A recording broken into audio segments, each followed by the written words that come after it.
Hello everybody, I'm here in my kitchen doing our next reading because for some reason whatever was going on in that room is just not happening today. So I am determined to fight it and we are going to do it in the kitchen. So here we go.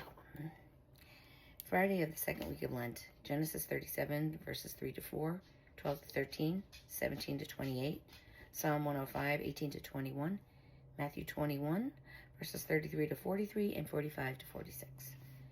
Did you ever read in the scriptures, the stone that the builders have rejected has become the cornerstone? By the Lord has this been done, and it wonderful in our eyes?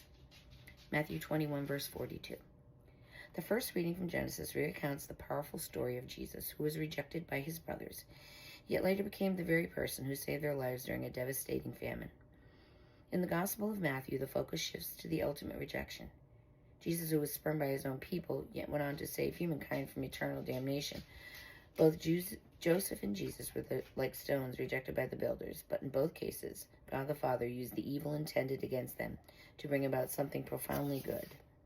As Psalm 118, verse 22 says, the stone the builders rejected has become the cornerstone. Joseph endured unimaginable suffering, rejected by his own flesh and blood, cast into a pit where he faced hunger and despair, sold into slavery and unjustly imprisoned. Jesus, too, faced the deepest depths of human suffering: rejection, ridicule, abandonment, torture, and crucifixion. All human suffering is inherently evil and irrational. Evil never makes sense to the rational mind because it is contrary to God's design. While God does not will evil, he does not permit it and can even use our experiences of suffering within his divine plan to bring about a greater good. Evil will inevitably intrude upon your life. It may manifest physically, mentally, relationally, or spiritually. It could come from the form of a cancer, a car accident, a rupture in your marriage, addiction, depression, a natural disaster, war, the loss of a job, or betrayal by a close friend. Evil has many faces, and none of us are immune to its reach. If Christ himself could not escape evil, neither can we. The critical question is not whether evil will try to destroy our peace, because it surely will, but rather will we allow it to succeed? Will we let it dictate the courses of our lives? For both Joseph and Jesus, it was their close relationship with the Father that defined their responses to the harshest of circumstances. When faced with trial, they turned to the Father, making him their rock and their refuge. It was their submission to the Father's will that ultimately stripped evil of its power, transforming their sufferings into something redemptive and life-giving. In their stories, we see that while evil may have its moments, it does not have the final word. The final word belongs to God, and it is one of love, redemption, and hope. As Romans 8, verse 28 reminds us, we know that all things work for good for those who love God, who are called according to his purpose.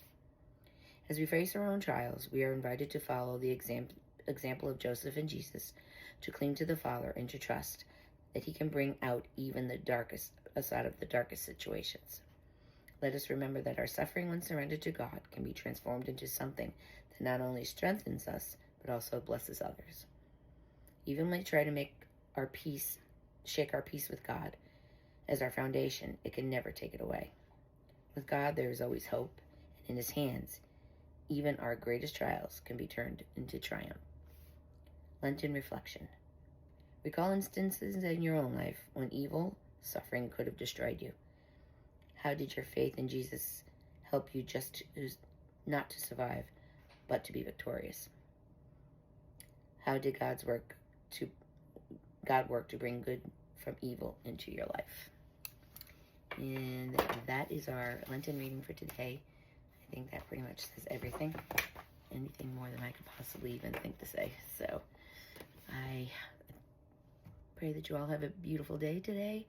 And I will be back tomorrow with our morning readings. And hopefully my camera will cooperate. But that's okay, because it could be evil trying to stop me. And I didn't let it stop me. Have a great day, everybody. God bless.